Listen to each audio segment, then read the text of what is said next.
Alrighty, howdy neighbors and welcome back to First Snow. Last time, Caprice just decided to throw a party at our house. And now I'm pretty sure Rose just showed up. Is gonna be like, dude, what the fuck is happening? Because there's nacho packets for somehow. Still don't really know what those are. And there's alcohol. And I'm pretty sure more than half the people here are minors.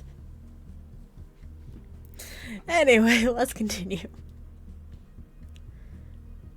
As the leather-clad woman steps in, everyone in the room suddenly drops into a dead silence as I stare back at her. The woman being just as dumbstruck. Hey. What's up? I chuckled to stifle a chuckle. Never having seen Rose act so awkwardly before. Everyone, this is my roommate Rose. Rose, these are my friends from college. The clarification has the intended effect, everyone relaxing as soon as the words are said. Sure, some wild party got going here. Oh yeah. Ooh, actually. I'm much wondering what she's doing as she clicks her fingers and dives back for my code. In a few minutes fishing it out, she manages to pluck up my phone. Handing it to me and I enter the unlock code. Rose stands at the corner of the room and holds it up with both hands. I'm gonna take a quick photo for the folks. Smile, guys. Look at Caprice. Chris and Millie need no further prompting. Looking toward each other as Caprice flashes a V and gives a toothy grin. I simply lean toward Eileen. She does the same. If we do, I idly note that this will be the first photo together.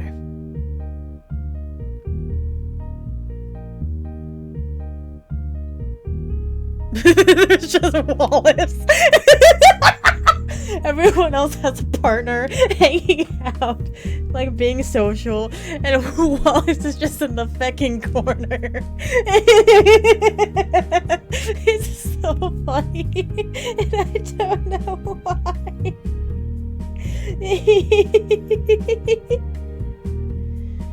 Oh my god. Oh, it shouldn't be so funny, but it is. Wow. Okay. As Rose brings the camera steady, I can't stop myself from smiling. I spent so long stressing about being away from my family. Before I knew it, I found myself surrounded by a new one. It might all be a bit odd, but we get along. I found someone to hold dear, and who cares about me. We're all in this together, celebrating a life in my little slice of the city. I finally made a life that I can call my own. Thank you, everyone. Rose, Caprice, Wallace, even Millie. Especially Eileen.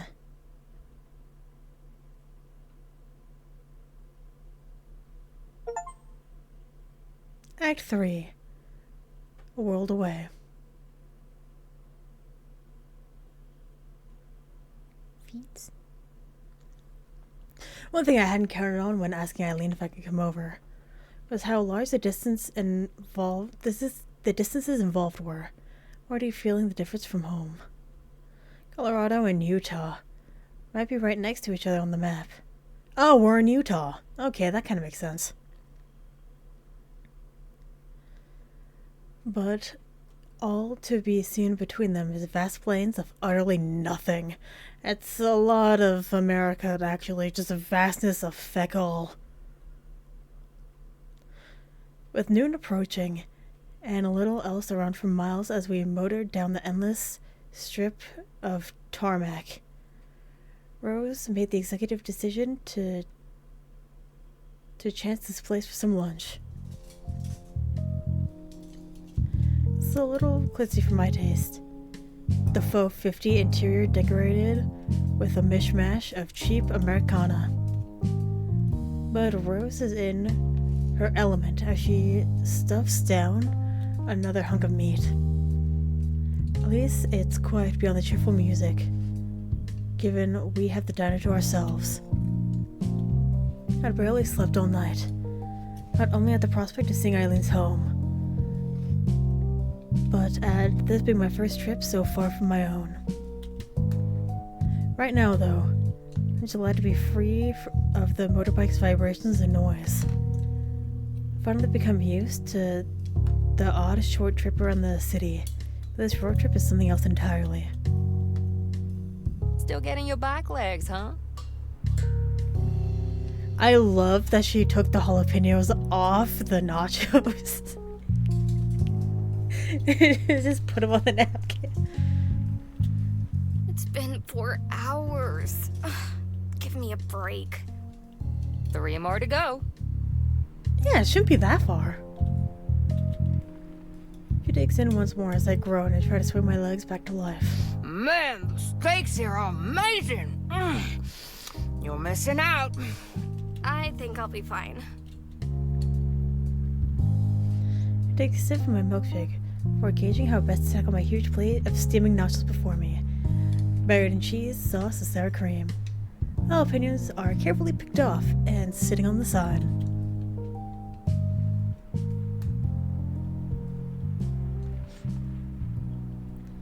Not much to see out here as I glance out the window. Just endless plain stretching out over the horizon, an enthusiastic welcome sign at the otherwise invisible border, being all that indicated we've entered a different state. I'm not sure what I expected, really.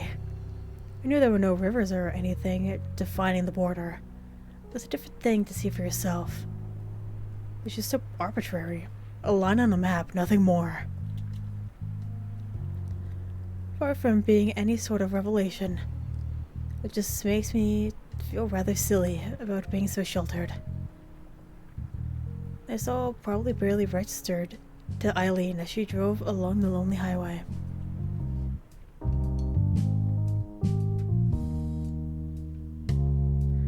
I was fixed her phone to check the address I gave her once again, pressing down the current chunk of steak she's eating with a giant gulp. Still have a while to go, huh? If it's as close to the big city as you've said, we shouldn't have a problem finding the place. So, she's never told you anything about her home? Her family? She mentioned her sister once.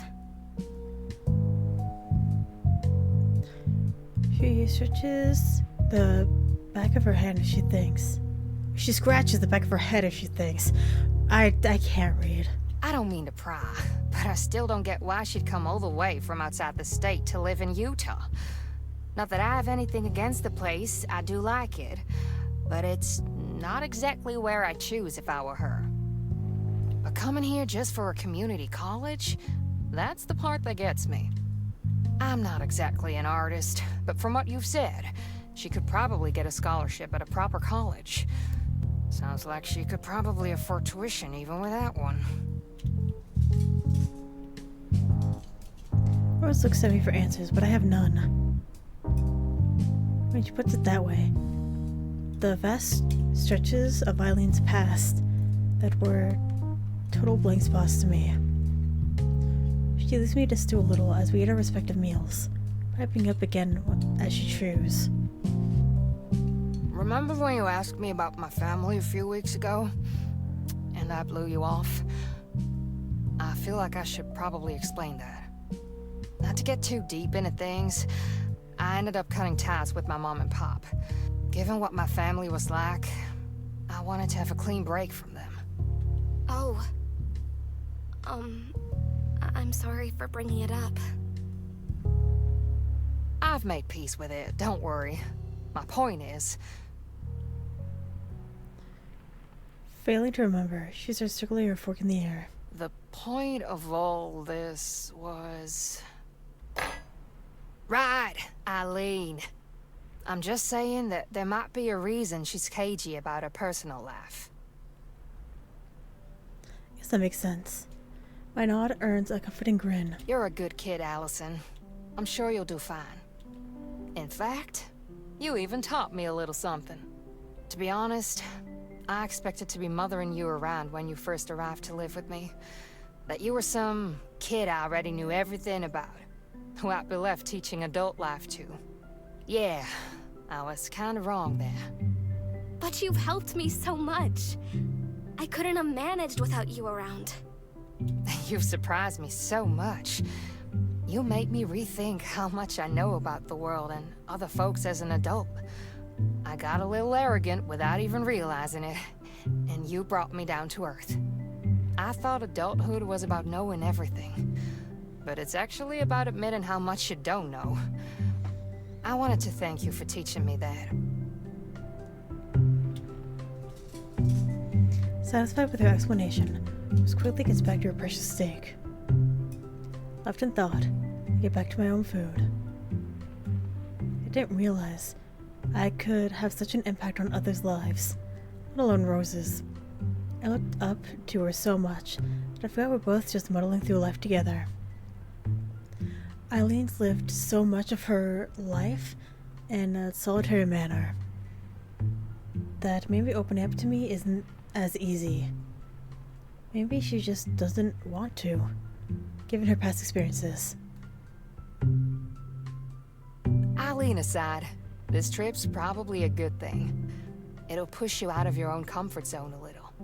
You've already grown in the time I've been bunking with you. Just hang in there, right? Thanks. I will. Atta girl. Hearing a smile, we get back to our food. Of all the people I might have ended up with as a roommate, someone like Rose was among the last I expected. Maybe she's just the sort of person who is best for me.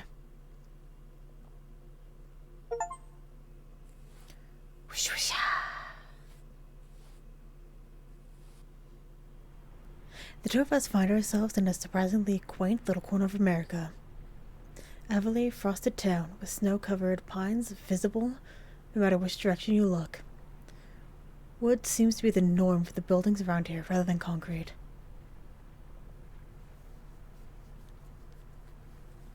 I'm sorry, does that say gas for $2? Get the frick out of here. There's no way. I find it quite charming, actually. I was worried I'd be awkwardly roaming through some manicured slice of suburbia, but it feels closer to a friendly country town. Almost something from one of Eileen's westerns. Just give me a call the day before you want to come back, alright? I will. Thanks again for all this. I know it's a really long way. Don't worry, it's a nice ride out to here anyway. Might stick around a bit before heading back. As she walks back to her bike, she stops and turns around once more, raising her hand in farewell. If you ever want to give me a call, go ahead. It's no problem. I'll be seeing you, Allison. Bye, Rose. Thanks for everything. She beams a smile as she gets back on her bike, getting her helmet before kicking back the stand. The flick of her wrist and press of her foot, the bike roars to life, or sailing off down the road and around the corner out of sight. I do my best to appear natural as I turn back to the house before me, duffel bag of clothes slung over my shoulder. It's a nice house! Scenery around here is nice. There's hardly a crowd. In fact, I'm the only person around at all. Now that I get a good look at it, Eileen's house sure is big. My eyes slowly scan around as I slowly make my way to the front garden path, taking in every detail. I guess being outside the city would make bigger houses a little more affordable. With a gulp, I gingerly press the doorbell beside the solid oaken door, quickly brushing my clothes with my hands afterward to look as presentable as possible. But as muffled footsteps approach, I'm trying to flick a little snow from my hair. As Eileen opens the door, I'm greeted by a warm smile. That reflexive reaction at the sight of me makes me feel better already. Fancy seeing you here. I made it. In the end. Enjoy the bike ride? Yeah, it was great. I don't think I managed to make that very convincing. Looking at each other, I think we both realize that we're just making small talk. She leans forward, the two of us sharing a momentary kiss before she nods for me to come in. It's strange how such a simple action can feel so nice every time. Heart skipping even from the most gentle peck. I obediently follow her inside, closing the door behind me as I do. Dad, she's here. A child. Eileen's cut off by the sound of socked footsteps on carpet rapidly approaching. A small figure suddenly skips around the corner of the stairs and out into the entranceway, nearly barreling straight into Eileen before stopping herself. With both of us taken by surprise, the small girl examined me, likely around 10 by the looks of it. It's difficult not to see a bit of Eileen in her face. Hello there. She quickly shuffles behind Eileen in response, her apprehensive face peering out from safety. Eileen just gives a silent response. Welcome to the family.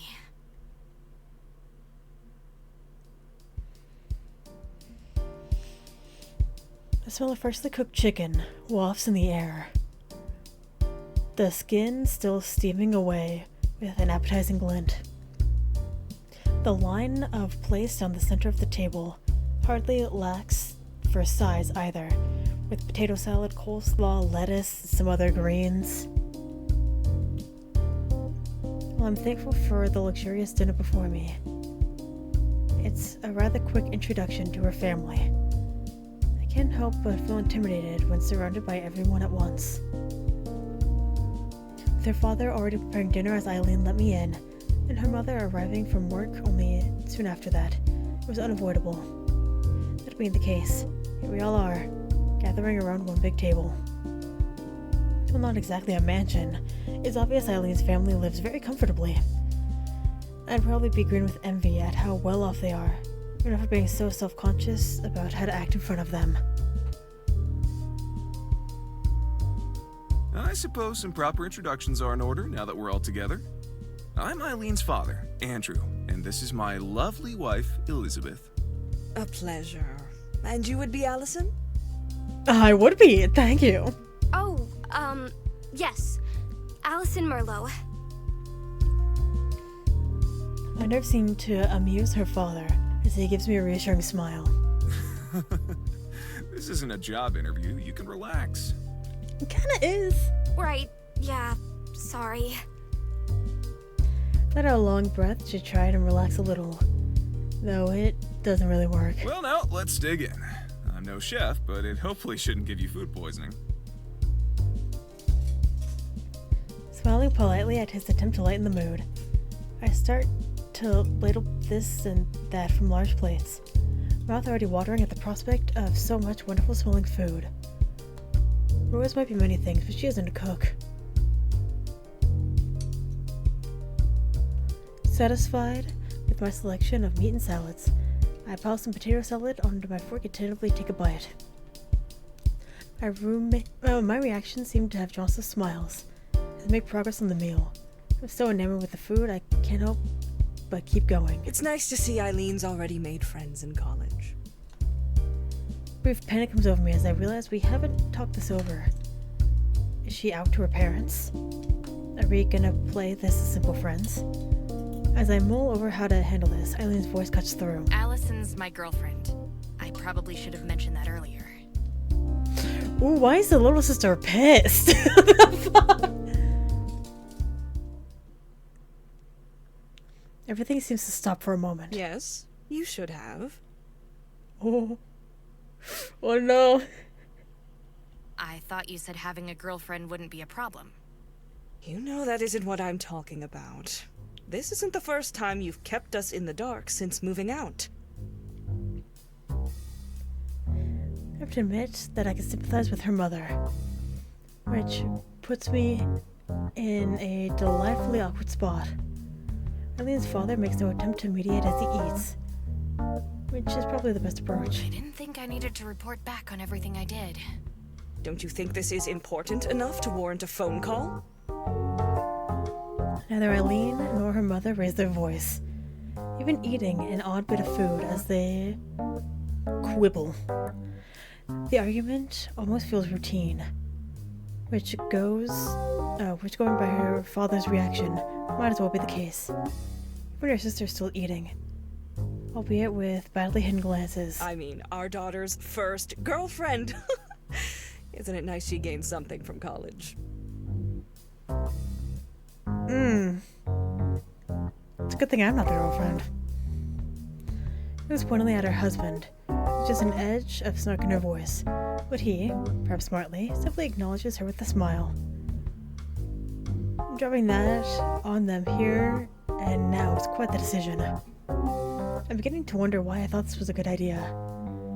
I can't reach her parents at all, and I can already tell my presence here is only increasing a tension that usually permeates this household. Well, you know now.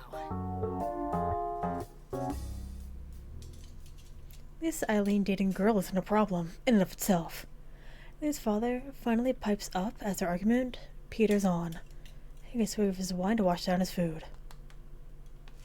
Setting all that aside, it sounds like college in Utah is working out well for the both of them. Her father gives a brief chuckle, maybe sensing my tense mood. He seems down to earth and relaxed, especially compared to her mother. That said, I get a vague feeling of being a foreigner, not just because I'm in a different city. As if there's a certain social etiquette that I'm not quite aware of, but everyone else is following naturally. Quite.